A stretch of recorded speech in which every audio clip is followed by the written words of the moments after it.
Andan. Bueno, hoy una clase diferente. Dejé de hacer el vivo solo por hoy. Acuérdense, les doy un par de avisos, les envío un mail. Acuérdense que el día 20 no hay actividad, es feriado.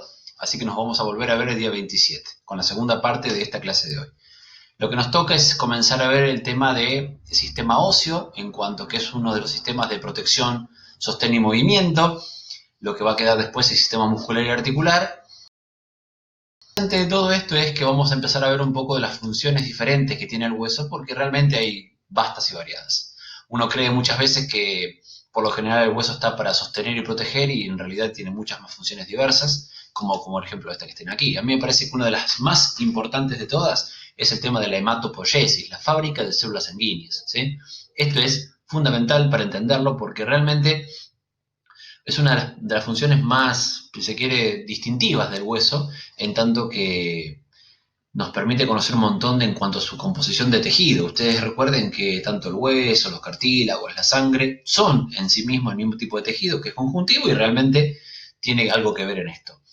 Otras funciones son la reserva mineral, el tema del calcio, el tema del fortalecimiento de los huesos y los dientes, el tema de la reserva grasa, en tanto que tiene grasa reservada en sus médulas amarillas, proteger naturalmente los huesos, eso está claro, como una función ósea, pero bueno, en general me parece que es importante destacar estas 3 o 4 funciones importantes.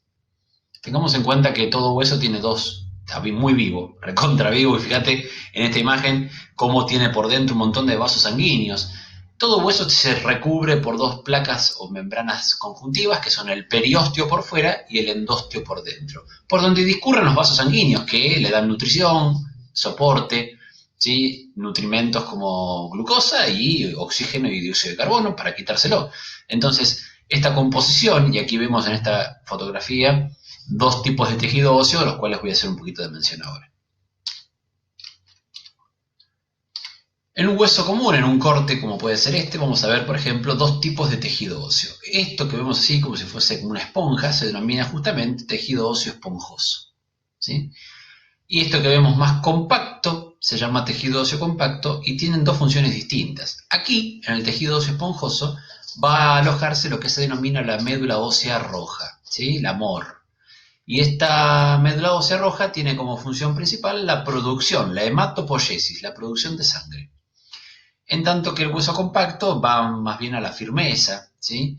Y sin embargo, aunque a ustedes les parezca que esto es más duro, en realidad resiste por esta porosidad tuberosa que tiene el tejido óseo esponjoso, resiste más presión que el tejido óseo compacto, ¿sí? De hecho, nuestro peso corporal está soportado por estas cámaras de aire que existen entre estas trabéculas, así se llaman la unidad funcional, que ahora vamos a ver, y realmente es interesante cómo es uno de los órganos más duros de nuestro cuerpo.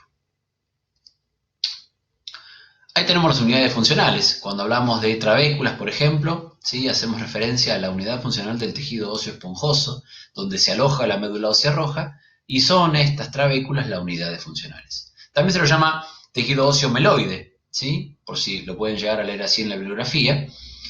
Creo que es el capítulo 8, la verdad, disculpen, se me confunde si es el 6 o el 8, el tejido esquelético. Tengan en cuenta también que el tejido óseo compacto, ¿sí? Es aquel que le da cobertura, donde la unidad funcional se denomina ostiona, y es esto que vemos acá. ¿Sí? Acá tenemos un corte de una ostiona, donde toda ostiona tiene un conducto central o conducto de Harbers. Aquí tenemos otra ostiona y otra ostiona, y ahí atrás y adelante y acá también. Y las diferentes ostionas se comunican por canales transversales o de Volkmann. Bien. Tengan en cuenta, ¿sí? Ahí tenemos una imagen súper más nítida, ¿sí? Donde aquí vemos, por ejemplo, el endósteo y las trabéculas óseas, y todo esto que tenemos aquí es tejido compacto. Las laminillas concéntricas, los conductos centrales y los conductos de Volkmann que las comunican entre sí. Cada uno de estos puntitos son las células óseas. Naturalmente, ahí tenemos una foto, miren qué interesante estas tuberosidades, ¿no? O sea, que parecen cavernas. Eso es una micrografía de tejido óseo esponjoso, y así se notan, por ejemplo, las cabezas de nuestros huesos largos como el fémur o el húmero. ¿Bien?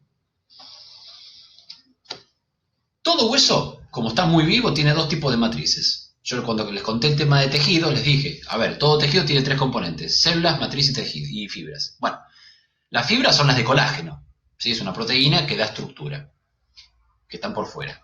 Esa matriz, decimos, es altamente orgánica, donde el colágeno es lo más importante, ¿sí? Es una matriz sólida, vamos a decir, que está además, ¿sí?, sedimentada y mineralizada por un 5% de materia inorgánica, que es el calcio y el fósforo, ¿bien?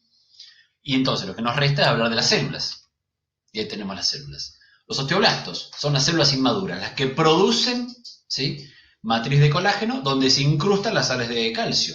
Cuando el osteoblasto ya se ve invadido, ¿sí?, por un montón de matriz ósea, se traduce y se transforma en osteocito, ¿sí? El osteocito es la célula madura, la que ya no se reproduce más, simplemente mantiene la homeostasis y el metabolismo del hueso.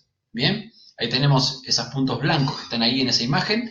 Justamente vemos los osteocitos enlagunados en la matriz concéntrica, ¿sí?, de colágeno mineralizado. Y el osteoclasto es el tercer tipo de célula, que es aquella que tiene referencia directa a la degradación y al reciclaje óseo. ¿Por qué? Porque en realidad deriva de glóbulos blancos. Yo les conté que los macrófagos que se iban de los vasos sanguíneos adoptaban nombres distintos y en el tejido óseo se denominan osteoclastos. En realidad son como los competidores antagónicos de los osteoblastos. Mientras los otros producen, estos degradan. ¿Son malos? No, mantienen el equilibrio. Bien, ante una falta de calcio, por ejemplo, resorben, degradan la matriz de colágeno y liberan sales de calcio. Ahí los ven en la foto. Vamos a hablar un poquito entonces de tipos de huesos de acuerdo a la anatomía. Vamos a clasificar, por ejemplo, ahí tenemos un hueso largo, ese es el fémur. En su cara proximal vamos a ver la epífisis proximal y la epífisis distal, las metáfisis, que son los lugares de crecimiento óseo, y la diáfisis. ¿Sí? Aquí, por ejemplo, es donde se aloja la médula ósea amarilla. Acá en este corte, por ejemplo, podemos hablar del caracú, ¿no es cierto? Aquello que nosotros comemos cuando hacemos puchero, que en el medio queda como una grasita. Bueno, ahí la tenés. El hueso largo, naturalmente es largo porque lo que predomina es el eje cefalocaudal. Entonces, por eso decimos que son largos. Ejemplos: fémur, húmero, las falanges, todos los huesos largos que se nos puedan ocurrir vienen porque predomina el largo.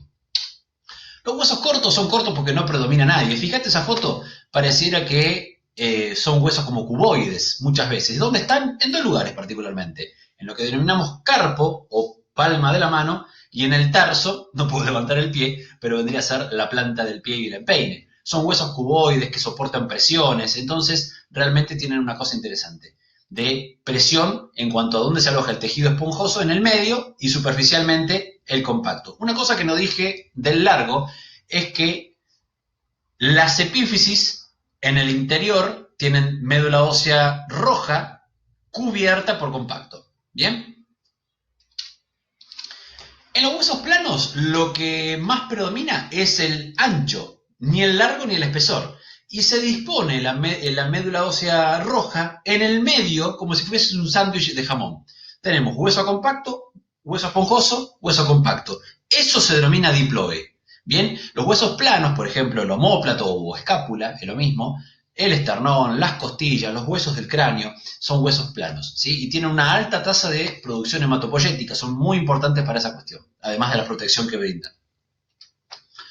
Los huesos irregulares, tenemos dos, por ejemplo, las vértebras y los huesos del oído, son justamente irregulares porque no tienen una forma definida, cambian mucho y realmente tienen una función más bien distintiva del resto. Entonces, esto tiene que ver, por ejemplo, los huesos del oído con el tema del sonido y las vértebras en cuanto a la protección posterior de la caja torácica y además con la superposición de las vértebras, la aparición del canal medular para la médula espinal del sistema nervioso.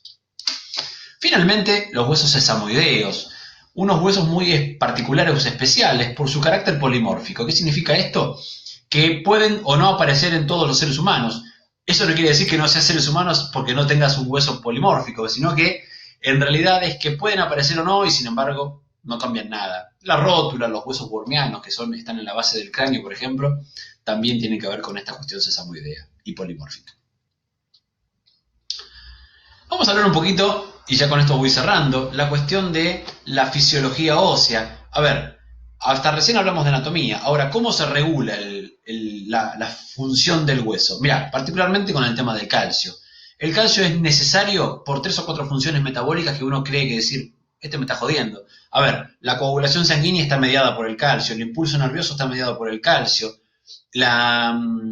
bueno, el fortalecimiento de los huesos y dientes está mediado por el calcio, y la contracción muscular, por la cual yo hago así, y vos estás escribiendo, es también mediada por el calcio. Sin él, estas cosas no podrían darse. Entonces, si yo tengo un reservorio, como puede ser el hueso, bueno, bien estaría entonces de degradarlo para poder liberarlo a la sangre. ¿Cómo lo logro? Gracias al sistema endocrino. Mirá, ¿qué sucede? Yo necesito calcio y voy a trabajar con estas hormonas que tengo aquí. La paratormona, la calcitonina y la vitamina D o calcitriol, que en realidad deriva del colesterol. Nosotros tenemos colesterol en nuestros tejidos, particularmente se activa por la luz solar, en lo que nosotros llamamos fotoconversión dérmica, y en la planta, en las palmas de las manos, en la planta de los pies y en el rostro podemos fotoconvertirlo y activarlo en vitamina D, que ayuda a que el calcio se absorba mejor a nivel de intestino, que se pierda menos a través de la excreción renal, a través de la orina, y que tenga un mejor metabolismo. Ahora, esas dos hormonas que ustedes ven acá, la paratormona y la calcitonina, están trabajando de manera antagónica con el aumento del calcio en la sangre y la disminución del calcio en la sangre. ¿Cómo lo logro? A ver, todo lo que está en la sangre se está sensando constantemente por nuestros quimioreceptores, que son neuronas que llegan a los capilares y dicen, che, a ver qué hay acá y qué deja de haber. Cuando baja el calcio en la sangre, automáticamente se envía una señal al encéfalo y el encéfalo, el hipotálamo dice, che, mandame una señal, activa la paratiroides, que son glándulas endócrinas que son posteriores a la tiroides, están por detrás, que producen paratormona. La paratormona es una hormona que va por sangre y que activa los osteoclastos, que veíamos hoy, para degradar la matriz ósea y liberar sales de calcio porque estaba bajo. Entonces aumento el calcio en la sangre para la función que yo la necesitaba. Ahora, por lo contrario, cuando aumenta el calcio en la sangre, es decir, estamos en una situación de hipercalcemia, también se sensa por nuestras neuronas o terminales quimioreceptivas, se manda la información al encéfalo, el encéfalo dice, che, hay mucho calcio en la sangre, hay que sacarlo de ahí porque puede generar una calcificación capilar.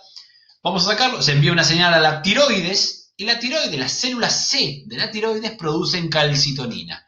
La calcitonina activa a los osteoblastos a que produzcan matriz ósea, a que se genere matriz orgánica y claro, si yo tengo matriz orgánica tengo que endurecerla. Adivinad de dónde sale el calcio, de la sangre. Y ahí va. Y baja el calcio de la sangre. De esa manera yo logro un equilibrio homeostático en los niveles de calcio iónico. El hueso me está funcionando como este buffer entre la salida y la entrada. Por eso es muy importante que el osteoblasto y el osteoclasto estén en constante equilibrio. ¿Bien? No son ni buenos ni malos, insisto.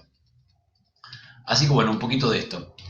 Gente, esto ha sido todo por hoy. La próxima clase, es decir, el día 27, vamos a seguir con contabilización ósea, tipos de esqueleto, axial, apendicular. Así que vayan generando dudas y consultas.